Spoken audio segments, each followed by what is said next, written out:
All right, let's shift into our second topic. Thanks everybody. Hopefully you enjoyed the Diablo topic. We're going to be talking about Destiny 2's state of the game, difficulty of the main content. I was asking Chris, what do you want to talk about, especially related to Destiny? I was able to finish the Legendary campaign this weekend as a part of my community game day that we run over on Twitch once a month. The April date will be announced soon. And hopefully I'll be able to step into the raid. I was able to play with the bear and have a really good time with that. But to Chris, in this case, were you able to finish on Legendary? Where were you at with the campaign? How did you feel about its difficulty? I did finish because I had other goals and I wanted to finish by a certain date. I went ahead and climbed under some stairs to beat the last boss. Yeah. Like all heroes do. All winners. The true guardian. So I did climb under some stairs to get that final kill. Little odd that level of cheese is possible. That felt particularly cheesy, and it felt like an easy thing to patch out if they don't want it. If that bothers them as devs, it feels like a really easy thing. Just remove the pipe or put a little wire there that blocks me, or allow the grenade to pass through stairs. Like, it just felt really goofy. But I was enjoying. I played with a friend and playing with Chris the Mod, and some of the bosses I actually felt that 2-player made it harder.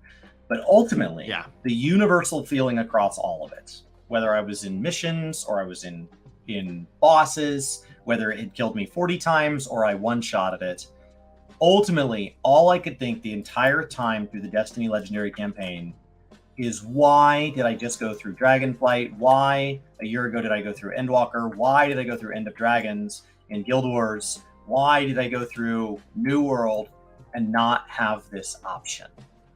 Why do MMOs, and I don't think they're the only one, I think some people have named some other MMOs that have high difficulties, but why is it not the standard to offer me a higher difficulty, especially in these games that do seem to want to encourage you to replay? Things like New Game Plus, all the different achievements within Guild Wars, to just right out of the gate, just say, you know what, like, yes, it would be harder to kill it on normal and not, like, let any of the villagers die that are trying to escape the village or whatever the quest may be. But, like, why is there not just let's just take this up to our kind of low-level raid difficulty right out of the gate, especially in games where the narrative is meant to make you feel, like, really immersed. The solo challenges in Final Fantasy XIV, basically from Stormblood on, are incredibly, like, representative of the story. But if you're really good at the game, it starts to feel really goofy that the big bad, and you duke it out and you're in a fist fight and you're like, and I beat him. Whoa. And it's like, I would love to feel like, oh my gosh, that was like, I can't believe my Warrior of Light triumphed over that. And to have, like, an extreme difficulty, since that's a Final Fantasy word, like, that's what Destiny 2 Legendary made me want. Yes. I actually really agree and echo that, because it actually makes the campaign feel like at least the stakes somewhat matter. And from a player's perspective, having played the game, having a lot of options, I've said this multiple times. When a game finally pushes back on you, do I, as a player, go and actually explore the systems that are offered?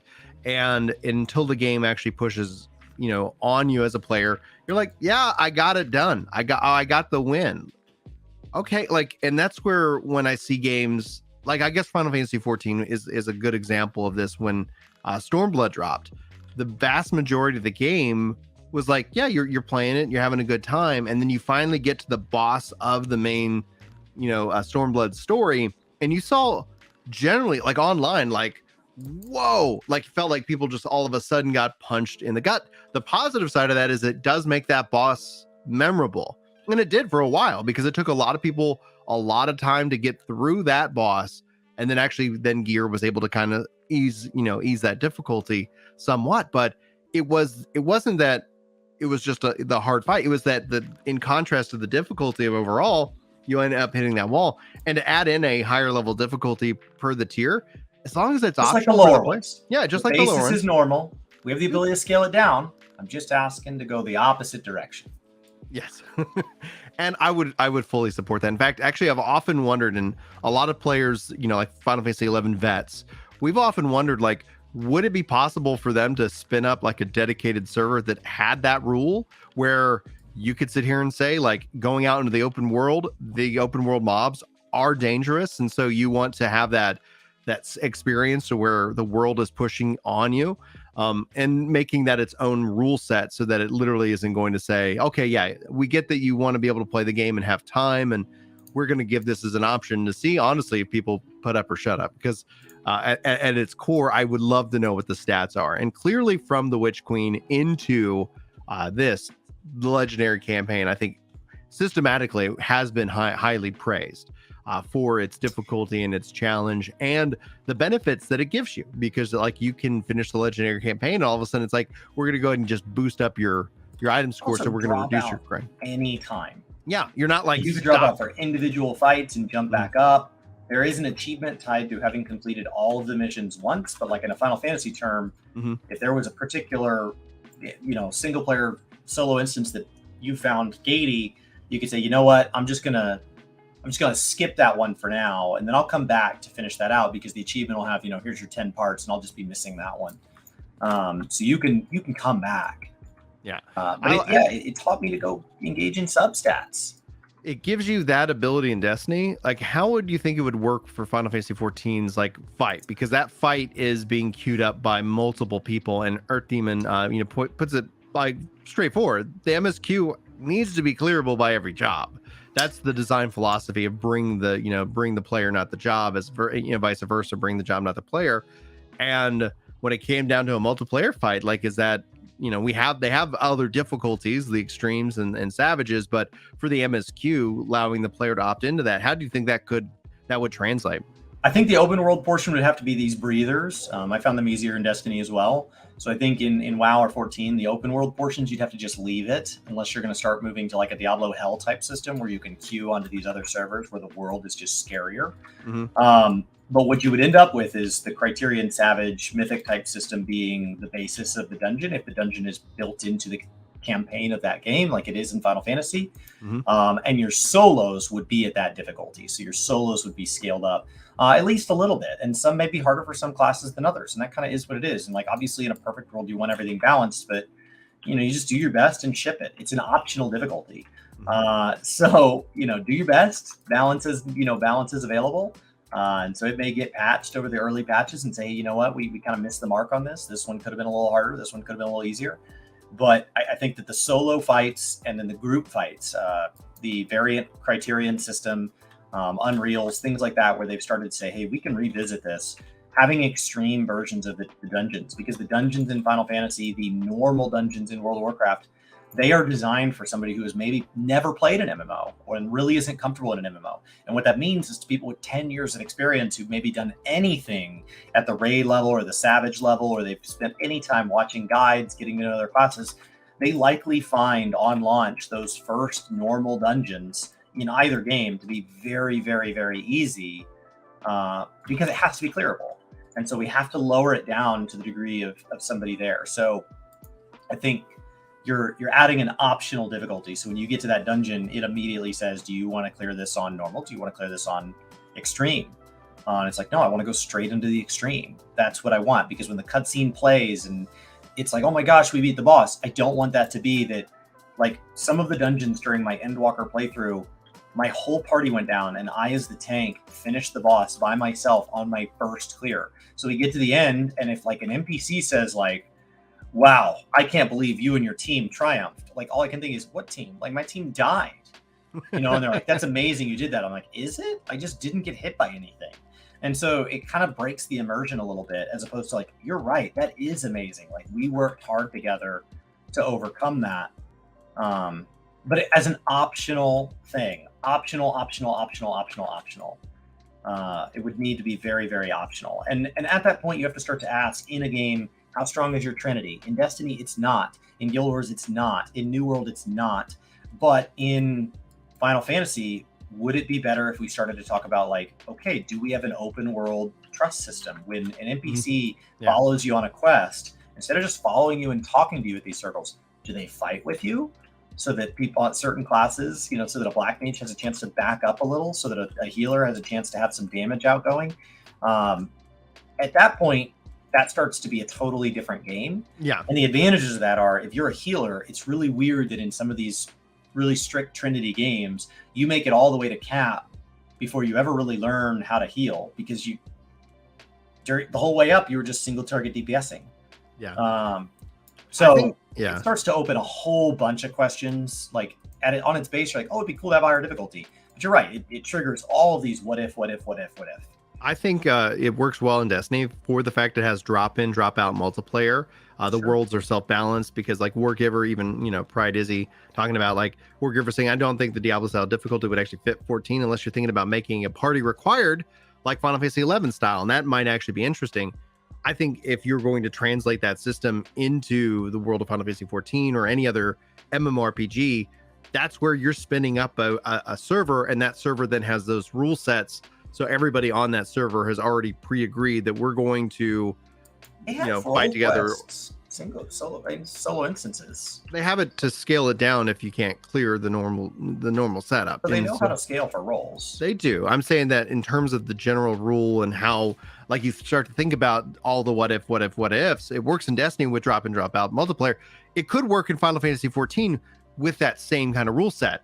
But the challenge that 14 has that Destiny doesn't is that solo fight is a solo fight. Destiny is solo, duo, trio. It has that scale and ability in those fights already. I would love and advocated that those fights have that same feature, you know, especially with like, then you want to scale it up in terms of difficulty. Heck to the yes, those could be some really cool and memorable fights that you and your friends share that together. The weirdest part about it is that it's that inconsistency, which is weird. I've hit Destiny on its inconsistency too, like where it's like, here's a 3-man party, here's a 4-man party, here's a 6, like, and they used to have like even more wild, wild and crazy combinations, but it's that drop in, drop out, that ease of access to be able to jump in and do it multiplayer or do it solo to challenge those various things. So exactly what you're actually doing with Deep Dungeon right now, you're scaling your own difficulty and experience to the grind that you want to put into it. And I'm all for that. All for player choice, all for player options.